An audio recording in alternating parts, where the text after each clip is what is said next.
I'm delighted to welcome back to the show Conor O'Donoghue, who was part of the committee that came up with the original options that are going to be put to Special Congress, and who joined us on the show last week to strongly endorse Option B, Plan B, whatever you want to call it, which will essentially flip the league from spring to the summer, and that'll be the competition that everybody enters to try and win Sam Maguire. Conor, good morning to you. How are you? Morning, Ger. How are you doing? I'm good. I see from the papers this morning, and in fairness, the Irish Independent are leading with it on the back page with the numbers that you've crunched, which was kind of an answer to the question that was posed by Brian McAvoy in the show and in other places. People are saying we don't know what the financial implications of Plan B are. You sat in studio and said, from a financial perspective, it's a no-brainer. You've gone and crunched the numbers and done the work to try and put some meat on the bones of that argument for us. So maybe just give us the top line and explain to us how you applied the logic and then what the results were. Yeah, sure. Thanks, Ger. Look, I mean, numbers were done before and certainly gone through, and they looked really, really good from a financial perspective. So I suppose this is just about putting real flesh on bones in terms of some of the assumptions that are made. But the bottom line is that if the League's championship format was in 2019 and 2018, based on very, very conservative assumptions, I would say, you're talking about 8 million extra, roughly, on average in central council figures, and you're talking 2+ provincial bodies. So you're talking a total of about 10 million or thereabouts that would be added to coffers. And really, the reason for that, Ger, I mean, it's exactly as described before. It's just the quantity of games. It means everyone is playing every week. It's not Dublin and Mayo, for example, that are playing 7, 8, 9, 10 games per annum. Every county's playing it. Every Division 1 county is playing it. So even allowing for significant reductions in attendance, just the quantity, as Napoleon says, is a quality all of its own. And it just means that those summer games, there's so much more of them. That is going to result in extra revenue, undoubtedly. Okay, so that's nice, short and sweet. Just to go back and parse that a little bit, the provincial councils are I think, the ones who are most concerned about the erosion of the link between the provincial championship and the All-Ireland, but also the money. That was the other thing that came through. Like, this is turkeys voting for Christmas was the direct quote from Brian McAvoy. In your estimates, the provincial councils will actually be better off under Plan B. Yeah, and again, it's the same. It's the same thing, Ger. I mean, there's very few provincial games. That's the reality of it. They're all knockout games. They're one-off games. Will they, on an individual basis, attract more paying customers? Sure, absolutely, no question about that. But the fact that you're multiplying the number of provincial games by roughly 3 or thereabouts, it just gives you so much more scope to take revenue in. And provincial councils, I mean, particularly Ulster, you'd have to say, where interest, again, we've spoken with this before, will be focused and concentrated, even allowing for some pretty, I would say, concern. I just think these numbers are going to be higher. But we're talking about 65% additional versus the 3-year average revenue in the last years before COVID. So, I mean, for me, again, the number of games here is going to be your friend from a financial perspective. You don't need huge attendances to make these numbers work.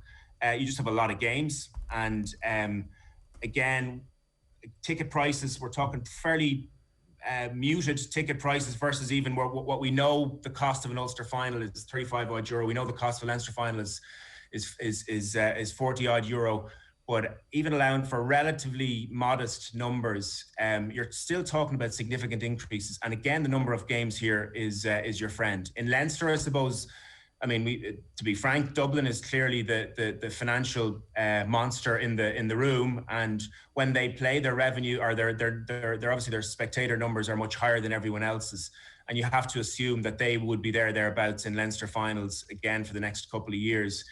And again, if you're talking any sort of, I'm from Meath, and Ger, I know you're looking for Kildare to do a little bit more in the years to come as well. I suspect that those Leinster final numbers, etc., could be higher too. So. Yeah, it's again, forgetting about anything else in terms of the standard of the competition. From a financial perspective, this makes an awful lot of sense. So you took the available audience figures, attendance figures for 2018 and 2019, and applied a logic to what might happen. What kind of a financial, or what kind of a numerical formula did you apply to try and come up with what the crowd figures might be for a summer championship? So for Summer Championship, we had a look at the Super 8 games that were there. And we know in the Super 8 format, given there's no consequence to the last number of games for about half the teams, some of the attendances fell off. We still use those numbers. And on average, including double headers, so we halved for double headers, around 18,000. And the 2 years were quite consistent. The attendances started strong and fell away as a consequence. But we use that as a number for Division 1.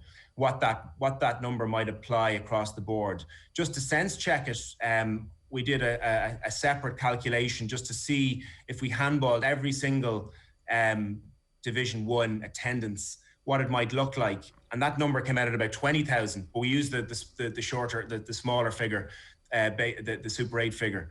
And then what we did was, what happens in National League typically is the Division 1 games tend to obviously get significantly more revenue.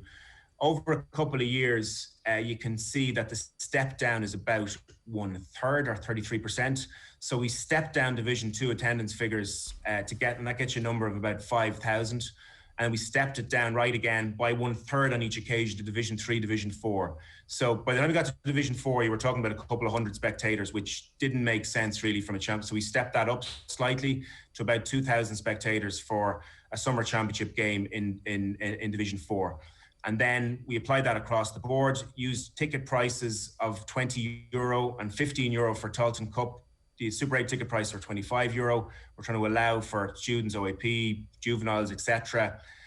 And that's what we arrived at. And again, just to reiterate, Ger, it's the number of games that's your friend. There's 112 summer championship games. So will numbers be lower than knockout games? Yeah, absolutely, no question.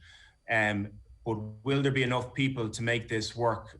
Yeah, I think so. And the key point in that, Conor, is trying to assess games that were of consequence. And you mentioned there a couple of the games without consequence in the Super 8s, which I think people have used as a prism to view Proposal B through. And I crunched some of the numbers last week and came up with the fact that there was 4 out of the 112 regulation games in the last full National League that was played in 2020 that were dead rubbers. So it is a tiny percentage of games that won't be of consequence, actually a far smaller percentage than in the Super 8s. Then the other thing, Conor, just to add on before you finish up here, is that this isn't a full financial picture. As you say, you're being conservative enough here in your figures, but then in the other bracket you have sponsorship and media rights, which, given the extra volume of games, is surely going up.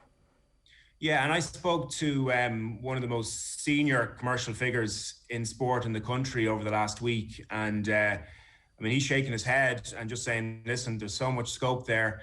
I mean, the big thing clearly from a sponsorship and a media rights perspective is clearly live television and what happens there.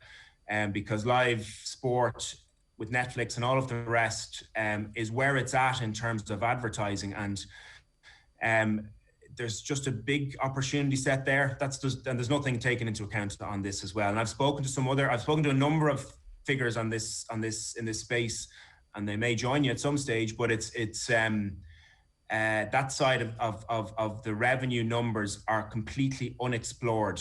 And I'd say that's another exciting source of revenue. And just to be clear on this, I mean, the GAA puts all of that money back into the association. I mean, it doesn't give anyone a share bonus or anything like that. That money goes back to counties.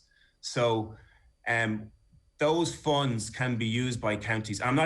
We could talk all day about the season tickets and how that operates, but I won't even go into that this morning, guys. But again, those funds go back into the association when they're generated. So this is a big opportunity set for the GA. Okay, Conor, good stuff. Are you happy enough for us to publish the detail of your proposal? Because I see it's in the papers today, yeah. And I think it would be good for it to get out there and be circulated and let everybody kind of parse through it and in typical Irish fashion take shots at it. But I think you've robustly defended it, and I see certainly there's a consistency to the logic the whole way through that should carry any of those arguments. You know, absolutely, that can be circulated. It's no problem. I mean, to stress test it, it needs first division attendances to go below 10,000 for summer championship games. So Dublin games, Kerry games, it needs to go below 10,000 Division 1 and below 3,000 Division 2, so that's the Meads, the Corks, and that's at an average ticket price of €20 before it starts to just do exactly what the previous championship did. Yeah. So there's significant scope within that as well. Okay. Conor, good stuff. Thanks a million for joining us this morning. Cheers. Thanks, guys.